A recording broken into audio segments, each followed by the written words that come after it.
My name is Audrey, and at 38, I never expected my real estate investments would lead to family drama. Over 15 years, I built a modest portfolio of homes across the city, including the 3-bedroom house where my younger brother Marcus and his new wife Stephanie were living. I let them stay rent-free to help them out, but Stephanie had no idea I owned the place. When she screamed at me to get out of her house and called the police, I couldn't help but laugh. Before I continue this wild story, let me know where you're watching from. Hit that subscribe button and like this video if you've ever had to deal with entitled family members. Growing up, Marcus and I shared a special bond despite being 4 years apart. I was the responsible one, always looking out for my little brother who seemed to attract trouble like a magnet. Our childhood home in suburban Chicago wasn't fancy, but our parents made sure we never went without. Dad worked as a high school math teacher, and Mom ran a small bakery downtown. They taught us different values. Dad emphasized education and financial responsibility, while Mom believed in following your passions. I took after Dad. By 16, I was working part-time jobs and saving every penny. Marcus was more like Mom, creative, spontaneous, and living for the moment. While I was planning my future, he was playing guitar in garage bands and dreaming of becoming a rock star. Despite our differences, we protected each other fiercely. When kids bullied him for being weird in elementary school, I was the one who confronted them. When my high school boyfriend broke my heart, Marcus was there with ice cream and terrible jokes that somehow made me feel better. After high school, I went straight to college and studied business with a focus on real estate. I worked 2 jobs to put myself through school, graduated with minimal debt, and immediately got my real estate license at 22. Those first few years were brutal, working 80-hour weeks, learning the market, building a client base. While my friends were going to clubs and traveling, I was showing houses on weekends and researching investment opportunities at night. Marcus took a different path. He tried community college for a semester before dropping out to tour with his band. When that didn't work out, he bounced between retail jobs, bartending gigs, and creative pursuits that never quite paid the bills. I worried about him, but admired his free spirit and refusal to settle for a life that didn't excite him. By 30, I had sold enough properties to buy my first investment house, a small fixer-upper that I renovated on weekends and rented out. The profits from that first rental allowed me to purchase another, and then another. 15 years of strategic buying, renovating, and renting built me a comfortable portfolio of 8 properties across the city. Throughout my journey to financial stability, I often helped Marcus when he came up short on rent or needed money for car repairs. Our parents had always been supportive but firm believers in independence. They wanted both of us to make our own way in the world, though they were always there as a safety net. I adopted the same approach with Marcus, helping him when necessary but encouraging him to stand on his own. Everything changed 5 years ago when our parents died in a car accident just 3 months apart. Dad suffered a massive heart attack while driving, and Mom never recovered from the grief. The sudden loss devastated us both. I threw myself deeper into work, managing my properties and expanding my business as a way to cope with the pain. Marcus spiraled, quitting his job at a music store and spending days in his apartment, barely functioning. During those dark months, our roles solidified. I became even more protective, checking on him daily and making sure he ate properly. I paid his rent for 6 months until he found another job at a local record shop. We spent holidays together, started a tradition of Sunday dinners, and gradually learned how to be a family without our parents. As we healed, Marcus started dating again. His romantic history was a series of intense but short-lived relationships with women who were either trying to fix him or needed fixing themselves. I watched the pattern repeat: initial infatuation, growing dependence, eventual disappointment, and breakups that left him emotionally drained. Each time, I was there to help pick up the pieces. My own love life took a backseat to my career and caring for Marcus. I dated occasionally, but never found someone who understood my dedication to work and family. Most men were intimidated by my financial independence or expected me to scale back my ambitions to make room for a relationship. By 38, I had made peace with the possibility of staying single, focusing instead on building wealth that would eventually allow me to retire early and perhaps travel the world. Through all our adult years, Marcus and I remained constants in each other's lives. Despite his financial struggles, he was incredibly supportive of my success, never jealous or resentful, always genuinely proud of what I had accomplished. That's why I never hesitated to help him financially. It wasn't charity, it was what family does. Little did I know that this dynamic would be severely tested by the arrival of Stephanie in my brother's life. 8 months ago, Marcus called me on a Tuesday night, his voice buzzing with excitement. "Audrey, I met someone amazing. Her name is Stephanie.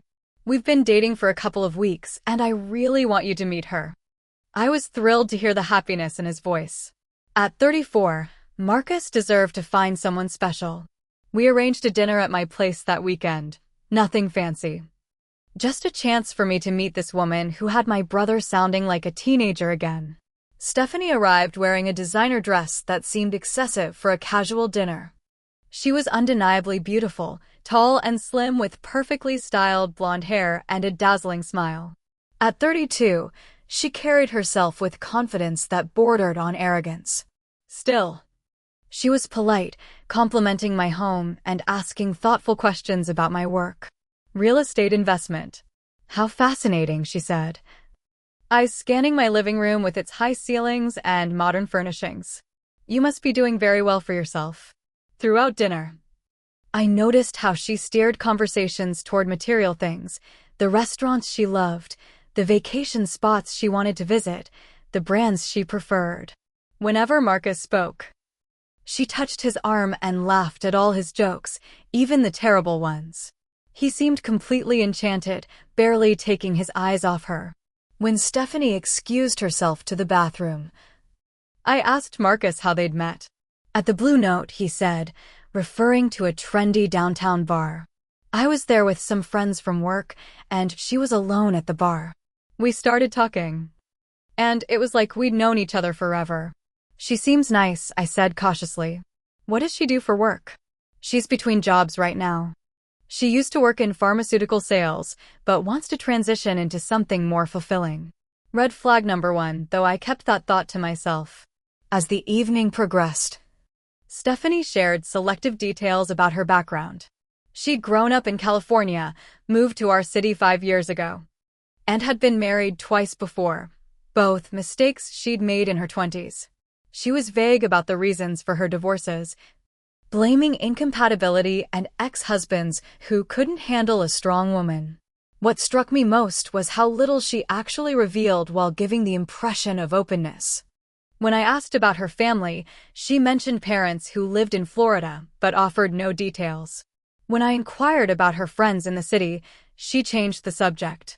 Despite these subtle warnings, I was determined to support Marcus's happiness.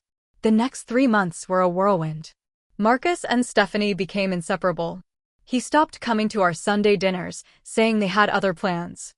When we did meet, he talked endlessly about Stephanie, her tastes, her opinions, her dreams. I barely recognized my independent brother in this lovesick man who seemed to exist only to please his new girlfriend. Then came the announcement that left me speechless. Just 12 weeks after meeting Stephanie, Marcus called to tell me they were getting married. "Don't you think this is a little fast?" I asked, trying to keep my tone neutral. "When you know, he replied, using the cliché of every person blinded by infatuation. "We don't want to wait. Life is short, Audrey. Mom and Dad taught us that." The wedding was planned for the following month, a small ceremony at a local hotel. When Marcus sheepishly admitted they were short on funds, I offered to help. Looking back, I should have seen this as the beginning of a pattern, but at the time, I just wanted to support my brother's happiness. The ceremony was modest but elegant. Stephanie wore an expensive designer gown that seemed out of proportion to the small gathering. I noticed she had invited only 2 friends and no family members. When I asked about her parents, she said they couldn't travel due to health issues. Another red flag I chose to ignore. After the wedding, subtle changes in Stephanie's behavior became apparent. The warm, interested woman I'd met at dinner was replaced by someone more calculating. She no longer made efforts to engage me in conversation. When Marcus wasn't looking, her smile disappeared, replaced by a cool, evaluating stare. At their 1-month anniversary dinner, which I treated them to at an upscale restaurant, Stephanie spent most of the evening on her phone. When she did speak, she made dismissive comments about Marcus's job at the record store. "You really need to aim higher, babe," she said, loud enough for me to hear. "You have potential. You're just not using it." Marcus looked embarrassed, but didn't defend himself. I watched my confident brother shrink under her criticism, and something cold settled in my stomach. Over the following months, I learned more about Stephanie through careful observation and the occasional slip in her carefully constructed facade. She had expensive tastes that Marcus's salary couldn't possibly satisfy. She expected gifts, not thoughtful ones, but costly items from specific brands. She made veiled comparisons between Marcus and her ex-husbands, always to his detriment. "At least Jordan knew how to provide," she commented once, not realizing I was within earshot. I shouldn't have to live like this at my age. My concerns grew. But whenever I tried to discuss them with Marcus, he became defensive. "You don't know her like I do," he'd say. "She's just stressed about finding a job. She'll be different once we're more settled." I kept my reservations to myself after that, choosing to remain supportive while keeping a watchful eye on the situation. Little did I know that circumstances would soon force me to become even more involved in their marriage. 2 months after the wedding, Marcus lost his job at the record store. The owner was closing the business due to rising rents and online competition. My brother called me in a panic, his voice tight with stress. "I don't know what to do, Audrey. We can barely make rent as it is. Stephanie's going to freak out." They were living in a small 1-bedroom apartment downtown, paying more than they should for a trendy location that Stephanie had insisted upon. Marcus had been covering all expenses since Stephanie still hadn't found work, claiming the job market was too competitive for someone with her qualifications. After considering their situation, I made an offer that seemed perfect at the time. "Listen, I have that 3-bedroom house in Oakwood that just became vacant. The tenants moved out last week. Why don't you and Stephanie stay there while you look for another job? No rent for 6 months. Just cover utilities." The property was one of my favorites, a charming colonial with hardwood floors, updated kitchen, spacious backyard, and in one of the best school districts in the city. I'd recently renovated the bathrooms and had been planning to raise the rent for the next tenants. Instead, I decided to help my brother through a difficult time. Marcus was overwhelmed with gratitude. "Are you serious? Audrey, that's too generous. I can't accept that." "Your family," I said simply. "It's temporary. Just until you get back on your feet." We agreed on terms, 6 months rent-free, after which we'd reassess the situation based on his employment status. I didn't make a big deal about the ownership. Marcus knew it was my property, and I assumed he'd explain the arrangement to Stephanie. I drafted a simple agreement outlining the terms, which we both signed. It wasn't as formal as I'd be with regular tenants, but I felt a handshake agreement with my brother was sufficient. When they moved in the following weekend, I gave them a set of keys and a quick tour of the property. Stephanie's reaction was revealing. She walked through the rooms with a critical eye, commenting on the paint colors and fixtures as if assessing something she was considering purchasing. "The kitchen backsplash is a bit dated," she remarked, running her fingers along the subway tile I'd installed just 2 years earlier. "And these light fixtures would have to go." I exchanged glances with Marcus, who looked embarrassed but remained silent. Later, when Stephanie was upstairs choosing a bedroom, he thanked me again. "This means everything to us, Audrey. I promise I'll find a job quickly and get us back on track." I believed him. Marcus had never been financially responsible, but he had always been honest and hardworking when motivated. What I didn't account for was Stephanie's influence. Within a week of moving in, she had rearranged all the furniture without asking. 2 weeks later, I stopped by with some extra kitchenware and found she'd painted the living room a dark charcoal gray, covering the neutral beige I'd chosen specifically to appeal to most renters. "Don't you love it?" she asked, not really caring about my answer. This place needed some personality. I bit my tongue, reminding myself that this was temporary and paint could be changed. Marcus looked at me apologetically, but said nothing to contradict his wife. As weeks passed, I noticed more changes and some concerning signs of damage. A large water stain appeared on the dining room ceiling, the result of an overflowing bathtub they hadn't bothered to tell me about. The hardwood floor in the entryway was scratched from moving furniture without proper protection. The garbage disposal stopped working because someone had put potato peels down it despite my specific instructions not to do so. Each time I mentioned these issues, Marcus would promise to take care of them, but nothing was ever fixed. Stephanie began to treat my visits as intrusions, making comments like, "Oh, are you checking up on us again?" Or, "Don't worry, we haven't broken anything valuable." Her attitude suggested she viewed the house as rightfully theirs, not as a generous temporary arrangement. She began referring to it as our home when speaking to neighbors and making plans for major changes like replacing countertops or installing a fence. One day, about 2 months into their stay, I arrived to find Stephanie had installed wall-mounted shelving in the living room, drilling directly into the walls without permission. When I pointed out that structural changes needed to be approved by me, she rolled her eyes. "It's just a few holes. We're making the place livable. Besides, it increases the value of your precious investment." The dismissive way she said "your precious investment" revealed her resentment. I suspected Marcus hadn't been entirely clear about our arrangement, so I decided to clarify. "Stephanie, I'm happy to help you both out during this transition, but this is still a rental property that I'm allowing you to use temporarily. Major changes need to be discussed first." She smiled tightly. "Of course. It's just that when you live somewhere, you want it to feel like your own, you know." That comment should have warned me about what was coming next, but I was still trying to be the supportive sister, the understanding landlord, the patient friend. I didn't realize that Stephanie was already seeing the house as her permanent home, one she had no intention of leaving. 3 months into the housing arrangement, the situation deteriorated rapidly.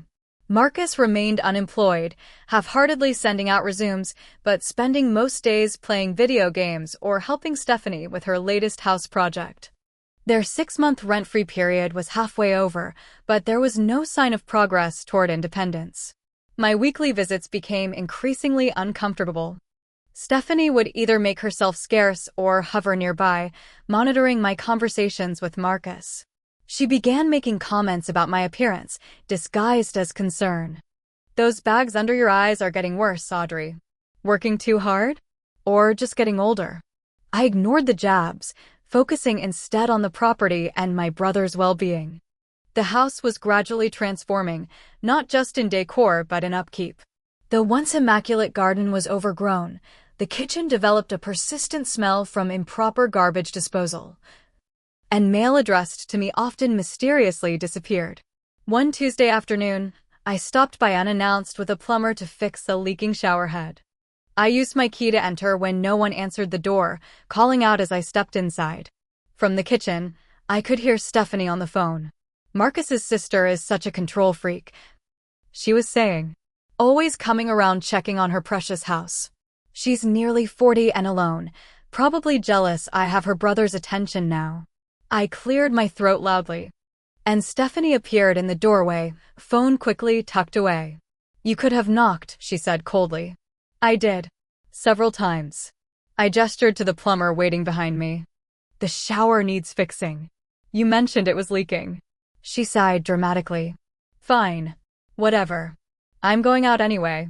After the plumber finished, I found Marcus in the basement, setting up a music studio with expensive new equipment. When I asked about the purchases, he looked guilty. Stephanie thought it would help me get back into music production. Maybe I could make money that way. "How did you pay for all this?" I asked, knowing his credit was poor. He avoided my eyes. "Stephanie has some savings." Later that week, I discovered through a mutual friend that Stephanie had been spreading rumors about me in the neighborhood. She told neighbors I was an overbearing landlord who refused to make necessary repairs. She claimed I was financially controlling Marcus and trying to sabotage their marriage out of jealousy. These lies hurt, but what worried me more was Marcus's increasing withdrawal. Once outgoing and quick to laugh, my brother now seemed perpetually anxious, checking his phone constantly when we spoke, as if afraid Stephanie might call. He lost weight, developed dark circles under his eyes, and avoided talking about the future. My concern prompted me to do something I'd never considered before. I researched Stephanie's background. What I discovered was troubling. Her first husband had filed for bankruptcy shortly after their divorce. Her second marriage ended with a restraining order, not against her ex-husband as she'd implied, but against her, prohibiting her from entering his family's business after an incident involving stolen company property. Most concerning was a pattern I uncovered. Stephanie had lived at 5 different addresses in 3 years before meeting Marcus, leaving each place amid disputes with landlords or roommates. She had 2 pending lawsuits against former friends who had allegedly borrowed money and never repaid it, though court documents suggested the opposite might be true. Armed with this information, I tried to talk to Marcus privately. I invited him to lunch at his favorite diner, deliberately choosing a time when Stephanie was scheduled for a job interview, a rare occurrence. "I'm worried about you," I said after we ordered. "You don't seem happy, Marcus." He poked at his food. "I'm fine. Just stressed about finding work. Is everything okay with Stephanie? You seem different around her." His eyes darted to the door as if expecting her to appear. "She's under a lot of pressure too. This isn't the life she expected." "Marcus," I said gently, "I found some concerning information about Stephanie's past. There are court records, complaints from former landlords." He cut me off. "Stop it, Audrey. I don't want to hear this. Stephanie warned me you might try to turn me against her." "That's not what I'm doing," I protested. "I'm worried about you. About your financial situation." "Our financial situation is none of your business," he snapped, then immediately looked contrite. "I'm sorry. I appreciate everything you've done, especially with the house. But please, stay out of my marriage." I backed off, recognizing I was only pushing him further away. But the conversation confirmed my fears. Stephanie had been actively working to isolate Marcus from me. The final escalation came a week later when Stephanie called me directly. Something she rarely did. "Marcus and I have been talking," she began without preamble. "We really love the house in Oakwood." "I'm glad," I replied cautiously. "It's a great neighborhood. We want to make it our permanent home," she continued. "We'd like you to sign the house over to us." I nearly dropped my phone. "Excuse me?" "Marcus has helped you so much over the years," she said, her voice syrupy sweet. "He told me how he supported you emotionally after your parents died, how he was always there for you. Now you have all these properties, and we have nothing. It would be a beautiful gesture, a way to thank him for everything he's done." Every word was calculated manipulation. I took a deep breath. "Stephanie, that's not possible. The house is a significant investment property. I'm happy to continue helping temporarily, but—" "Don't be selfish, Audrey," she interrupted, her tone suddenly harsh. "You're alone with no family to provide for. Marcus and I want to start having children soon. We need stability." The conversation ended with her thinly veiled threat. "Think about it, or Marcus and I might need to reconsider our relationship with you entirely." That night, I couldn't sleep. The situation had spiraled beyond anything I could have anticipated. My generosity had been twisted into an obligation, my property now viewed as a potential gift. Worst of all, my brother was caught in the middle, manipulated by a woman who clearly saw him, and me, as means to financial security. I decided to take a step back, giving myself time to think through options. But events the next day forced my hand in a way I never expected. The call came at 2 in the afternoon on a Saturday. Mrs. Peterson, the elderly neighbor next door to my Oakwood property, sounding concerned. "Audrey, dear, I think there might be a problem at your rental house. There's water pouring out the front door, and I've been knocking, but no one's answering." I thanked her and immediately tried calling Marcus. No answer. Same with Stephanie. With a growing sense of dread, I grabbed my emergency key set and drove across town to the house. The scene that greeted me was worse than I'd imagined.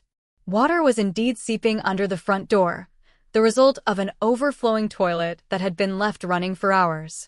But that wasn't the most shocking part.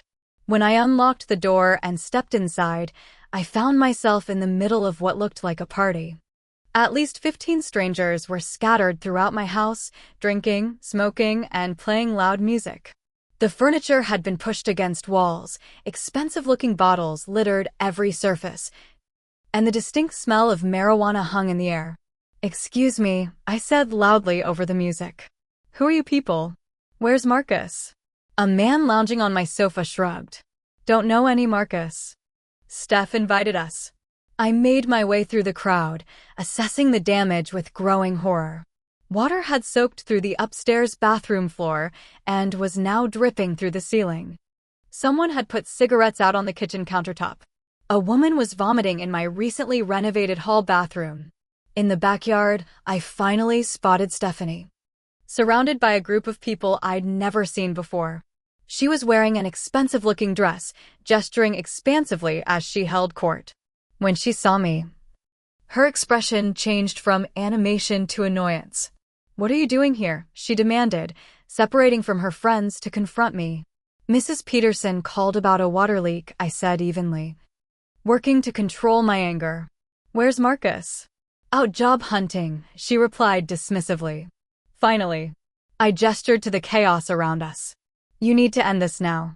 There's significant water damage upstairs, and these people need to leave." Stephanie laughed, the sound brittle and cold. "Don't be such a killjoy. We're just having some friends over." "These aren't friends. You didn't even know the name of the man on my sofa. And this isn't your house to trash." My patience was evaporating rapidly. "I need everyone out so I can assess the damage and call a plumber." Something in Stephanie's expression shifted then, a calculation, a decision. She stepped closer, her voice dropping to a hiss. "Listen to me carefully. This is our home now. Marcus and I live here. You're just the sad, lonely sister who's too pathetic to start her own family, so you interfere in ours." I was momentarily stunned by the venom in her voice. Before I could respond, she continued, her voice rising. "You're jealous because I have the life you wanted, a husband, a beautiful home, friends who actually enjoy my company." She was practically shouting now, drawing attention from nearby partygoers.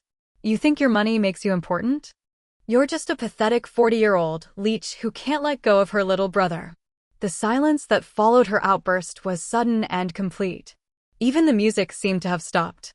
I looked at this woman, this stranger who had invaded my brother's life and my property, and felt a curious sense of calm wash over me. And then I started laughing. My genuine amusement seemed to confuse Stephanie. Her eyes narrowed dangerously. "What's so funny?" she demanded. "You have no idea who owns this house, do you?" I asked, still chuckling. "Marcus never told you." Uncertainty flickered across her face. "This is our house. Marcus said his family helped us get it." "Family helped you get it?" I repeated. "That's technically true. I am family, and I did help you get it by allowing you to live here rent-free in a property that I own." The color drained from Stephanie's face. "You're lying." "I'm not. I own this house. Stephanie. I own the deed, I pay the property taxes, and I'm the one who's going to have to repair all this damage." I gestured around us. "I've been a real estate investor for 15 years. This is one of 8 properties I own across the city." For a moment, she seemed genuinely shocked. Then her expression hardened again. "Get out," she snarled. "Get out of my house right now." I crossed my arms. "No." I said get out, she shouted, taking a threatening step toward me. "Try to make me," I replied calmly. Her next move surprised even me. Stephanie pulled out her phone and dialed, her eyes never leaving mine. "Yes, police? There's an intruder in my home who's refusing to leave. She's threatening me. Please hurry." She gave them the address, then smiled triumphantly. "You have about 10 minutes to leave before you're arrested for trespassing." I shook my head in disbelief. "Stephanie, you've made a serious miscalculation." While we waited for the police, I turned my attention to the party guests. "Everyone needs to leave now," I announced loudly. "This house is my property. And you're all trespassing." Confused and uncomfortable, people began gathering their belongings. Stephanie tried to stop them, insisting they stay, but the mood had shifted.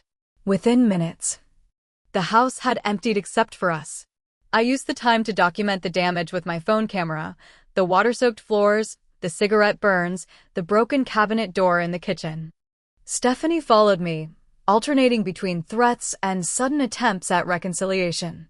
"We can work something out," she said as I photographed a large wine stain on the living room carpet. "Marcus and I can pay for cleaning." I ignored her, continuing my documentation.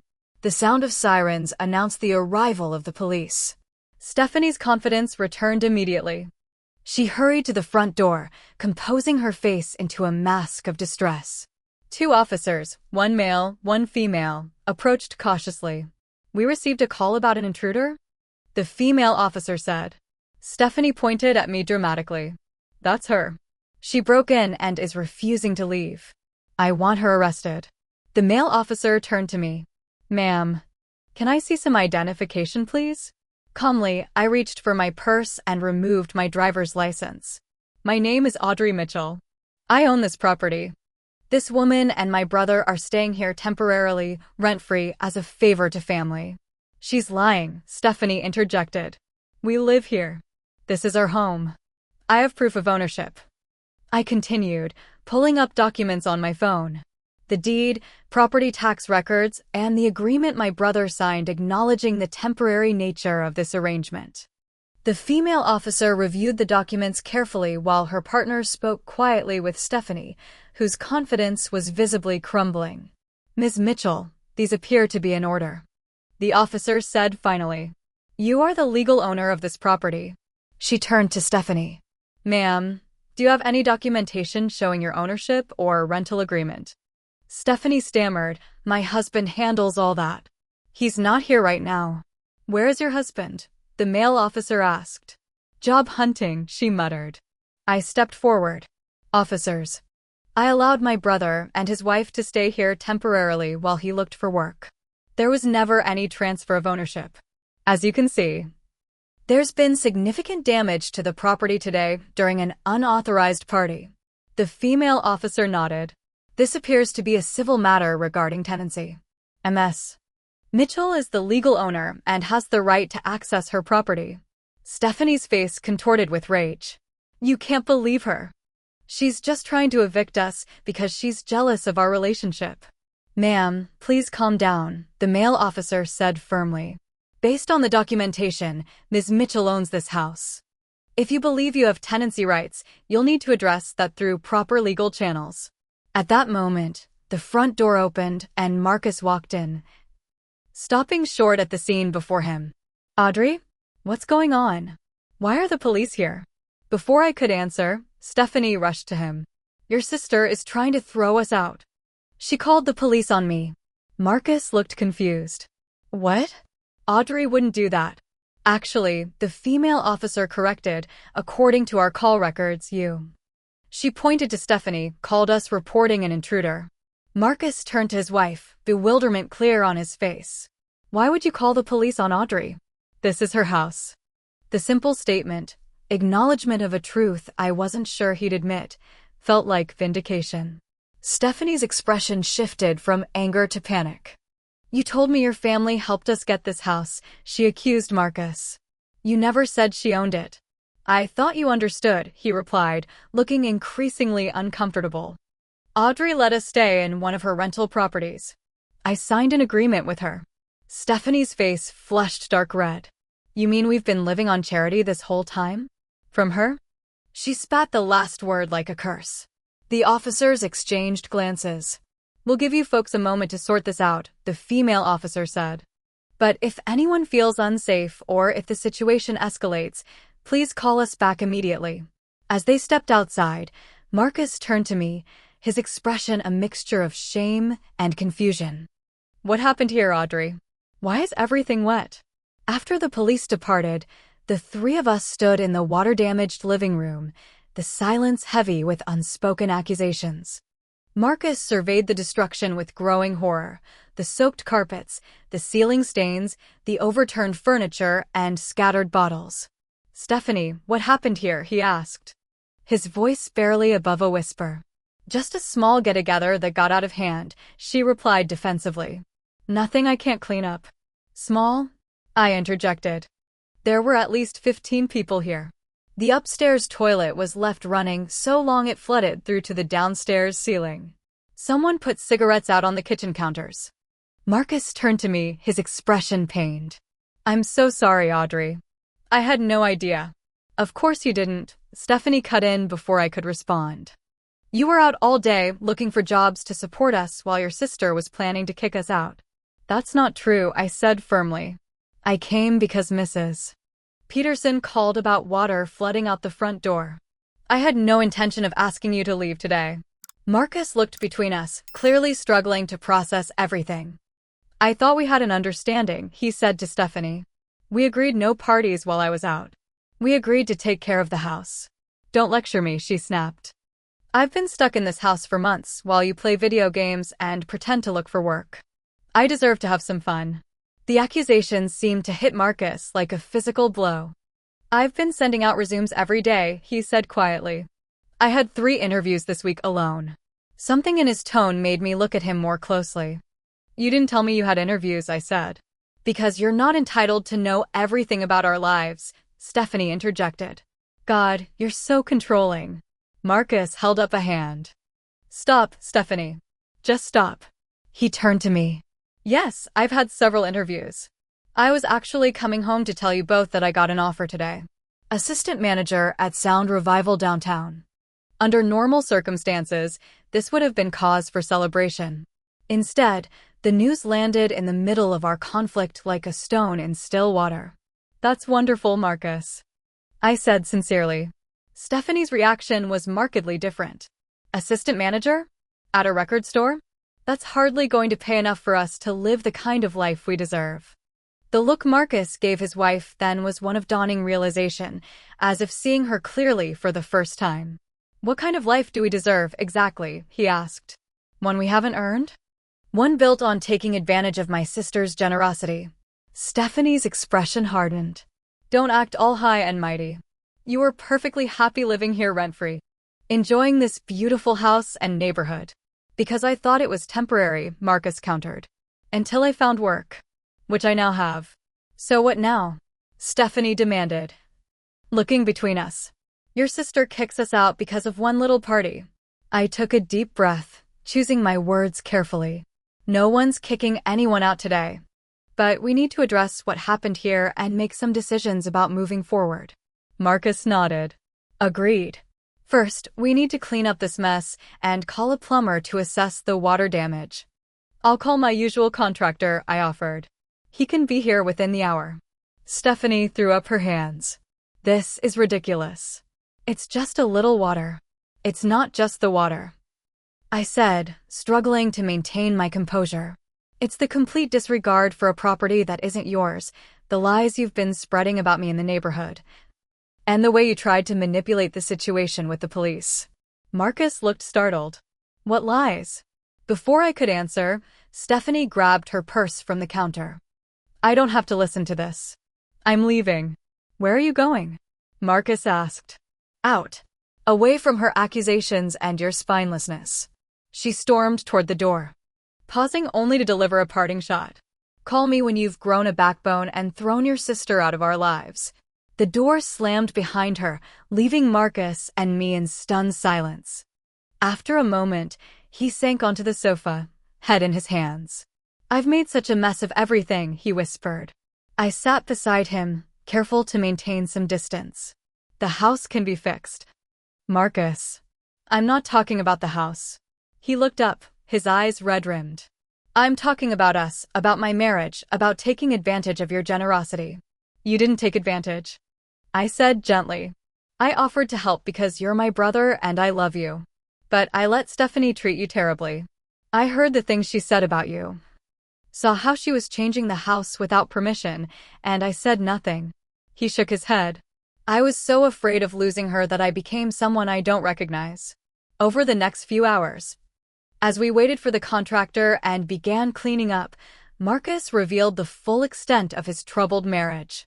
Stephanie had isolated him from friends, monitored his phone, and belittled him constantly. She spent money they didn't have on clothes and accessories, maxing out credit cards he didn't even know existed. She had been pressuring him to ask me for money beyond the free housing, demands he'd resisted but was weakening under. She convinced me that your success somehow came at my expense. He admitted that you owed me more than you were giving. Deep down, I knew it wasn't true, but it was easier to believe her than to face the reality of our situation. The contractor arrived and confirmed my fears. The water damage was extensive. The upstairs bathroom floor would need to be completely replaced, along with sections of drywall in the ceiling below. The total repairs would cost thousands. As evening fell, Stephanie still hadn't returned. Marcus tried calling her repeatedly, each call going straight to voicemail. I offered to leave them to sort things out privately, but he asked me to stay. I don't trust myself to stand firm if she comes back tonight, he admitted. I need you here. We ordered pizza and ate in subdued silence, occasionally reminiscing about childhood memories, happier times before life became so complicated. Around 10 o'clock, Marcus's phone pinged with a text message. It's from Stephanie, he said, scanning the screen. She's staying with a friend tonight. Says she needs space to think. I nodded, relieved that at least we wouldn't have another confrontation that evening. What are you going to do, Marcus? He was quiet for a long moment. I don't know. Part of me still loves her. Or the person I thought she was. But today showed me a side of her I can't ignore. He looked around at the half-cleaned living room. And I can't let her treat you or your property this way anymore. Whatever you decide, I said carefully, I'll support you. But I need you to be honest with me going forward. I promise. He replied, his voice stronger than it had been all day. No more secrets, no more enabling bad behavior. I stayed the night in the guest room, sleeping fitfully. Around 6 the next morning, the sound of a car door slamming woke me. Looking out the window, I saw Stephanie getting out of an unfamiliar vehicle driven by a man I'd never seen before. She was wearing the same clothes from yesterday, looking disheveled and angry. I woke Marcus, and together we went downstairs to meet her. The confrontation that followed was painful but necessary. Stephanie alternated between tearful apologies and vicious accusations, claiming I had orchestrated everything to drive a wedge between them. You've always been jealous of our relationship, she told me.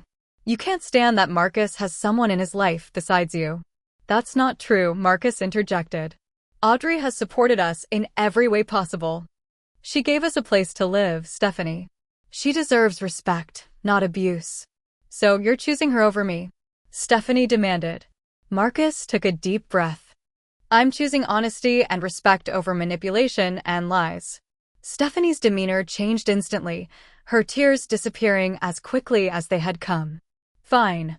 If that's how you feel. I want a divorce. And I'll be taking half of everything, including your stake in this house. I don't have a stake in this house, Marcus said quietly. It belongs to Audrey. We're guests here. Guests who have overstayed their welcome and damaged her property. The reality of her situation seemed to finally sink in for Stephanie. She had no claim to the house, no financial leverage over Marcus, and no more emotional control now that he was seeing clearly. Her face contorted with rage. You'll regret this, she spat. Both of you. She stormed upstairs, presumably to pack her things. Marcus and I exchanged worried glances. Should we be concerned about what she might do? I asked. He nodded grimly. Probably. She has a temper. And she doesn't like losing. We followed her upstairs, watching as she threw clothes into a suitcase. When she moved toward my jewelry box on the dresser, placed there during the temporary arrangement, Marcus stepped forward. That's Audrey's, he said firmly. Don't even think about it. Stephanie glared but moved away from the dresser. Within 30 minutes, she had packed her personal belongings. At the door, she turned for one final barb. You know what's pathetic? Not her. She jerked her head toward me. But you, Marcus. You had a chance at a real life with me, and you threw it away to keep being her charity case. Marcus didn't rise to the bait. Goodbye. Stephanie. I'll have my lawyer contact you about divorce proceedings. After she left, The house felt strangely peaceful despite the damage and disarray. Marcus and I sat at the kitchen table, drinking coffee and planning next steps. "You can stay here while the repairs are being done," I offered. "After that, with your new job, you should be able to afford a small apartment of your own." He nodded. "That sounds right. I need to stand on my own 2 feet again. Rebuild my independence." Over the following days, we learned more about Stephanie's deceptions. She had opened credit cards in Marcus's name, racking up thousands in debt. She had borrowed money from neighbors under false pretenses. Most disturbingly, we discovered she was still legally married to her second husband. The divorce she claimed to have finalized had never been filed. Marcus contacted a lawyer about both the divorce and the identity fraud. He reported the unauthorized credit cards and began the long process of repairing his credit. It would be a difficult road, but for the first time in months, he seemed determined to face his challenges honestly. For my part, I arranged for the house repairs and reflected on my own role in the situation. Perhaps I had enabled Marcus too much over the years, allowing him to rely on me rather than developing financial responsibility. My generosity, while well-intentioned, had made him an easy target for someone like Stephanie. As painful as the experience had been, it brought Marcus and me closer than we'd been in years. With the walls of deception torn down, we could finally communicate honestly about our relationship, our parents' legacy, and our hopes for the future. 1 week after Stephanie's departure, Marcus received a text message from her. "Tell your sister I'm sorry. I never should have treated her or her house that way." Whether the apology was sincere or merely strategic, we couldn't know. But it felt like the closing of a difficult chapter, allowing us both to move forward with hard-won wisdom and renewed appreciation for the true meaning of family. 6 months have passed since that chaotic Saturday when my property and family relationships were simultaneously damaged and ultimately strengthened. The house in Oakwood has been fully repaired. New bathroom flooring, fresh ceiling drywall, refinished kitchen countertops, and a complete repainting throughout. The physical wounds were the easiest to heal. Marcus stayed in the house during the renovations, insisting on helping with the work whenever possible. He learned to install tile, paint walls properly, and even assisted the plumber with basic repairs. Each skill he acquired seemed to rebuild not just my property but his self-confidence as well. His job at Sound Revival proved to be a perfect fit. The owner recognized his extensive music knowledge and genuine passion for helping customers discover new artists. Within 3 months, Marcus was promoted to full manager when his supervisor relocated to another state. The position came with a modest but stable salary, enough for him to begin searching for his own apartment. "Nothing fancy," he told me over our now reinstated Sunday dinners. "Just a 1-bedroom place I can afford on my own income. Maybe in Westbrook near the store."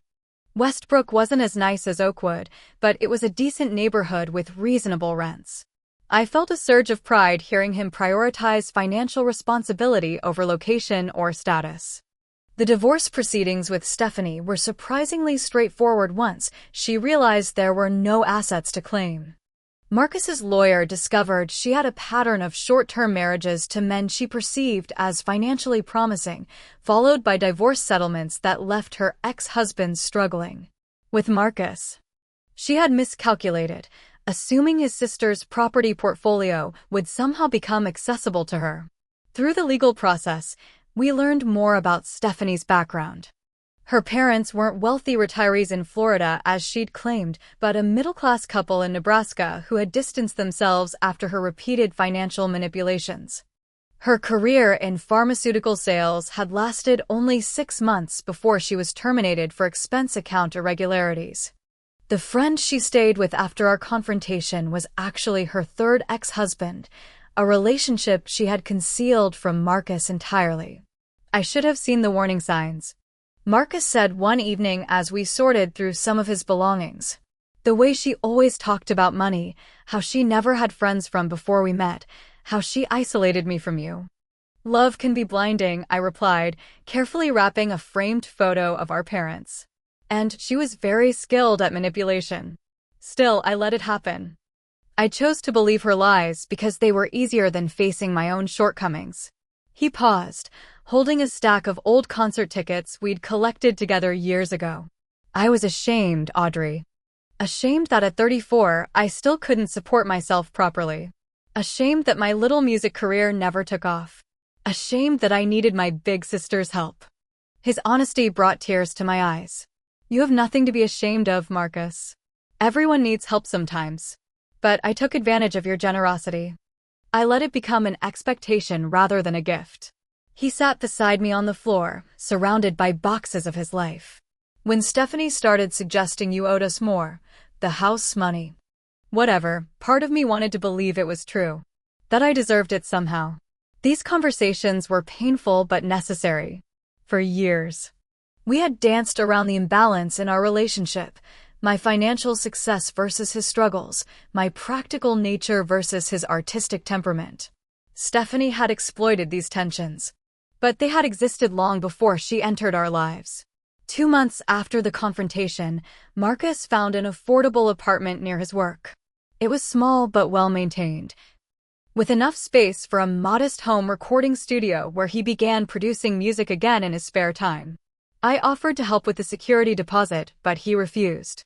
I need to do this myself, he insisted. But thank you for offering. The day he moved into his new place, I felt a mixture of pride and melancholy. For the first time in years, I wasn't directly supporting my brother financially. It was the right step for both of us, but it marked a significant change in our relationship. As for Stephanie, she made one final attempt at reconciliation a month after moving out. She appeared at the record store, tearfully claiming she'd made terrible mistakes and wanted another chance. To his credit, Marcus remained firm. I wish you well, he told her, but we have no future together. She didn't take the rejection well, creating a scene that required security intervention. After that, she disappeared from our lives completely. Through mutual acquaintances, we learned she had moved to Arizona, presumably in search of her next opportunity.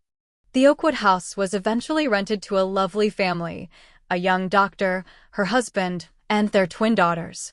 They signed a proper lease, passed thorough background checks, and paid the security deposit without hesitation. Seeing the home filled with genuine appreciation and care helped erase the bitter memories of Stephanie's brief occupation. My relationship with Marcus entered a new phase, one based on mutual respect rather than dependence. We still had dinner together weekly, but now we alternated between my place and his. He insisted on cooking when I visited his apartment, proudly showing off culinary skills he developed through YouTube tutorials. I never learned to take care of myself properly, he admitted once while serving a surprisingly delicious pasta dish. Mom and Dad tried to teach me, but I was always focused on music, on dreams rather than practicalities. Then you stepped in after they died, and I let myself remain that irresponsible kid. We both made mistakes, I acknowledged. I thought I was helping, but sometimes help can become a crutch. The hardest lesson for me was recognizing my own role in our dysfunctional dynamic. My need to control, to fix, to protect had prevented Marcus from facing necessary challenges. By solving his problems, I had inadvertently communicated that I didn't believe he could solve them himself. Last month, Marcus surprised me with news that brought our journey full circle. I've been saving, he announced over coffee. Every paycheck, I put aside 20%. I want to buy a small condo next year. I felt a surge of pride. That's wonderful, Marcus. I was hoping, he continued hesitantly, that you might help me understand the process. Not financially, he added quickly, just with your expertise. I want to learn how to make smart real estate decisions.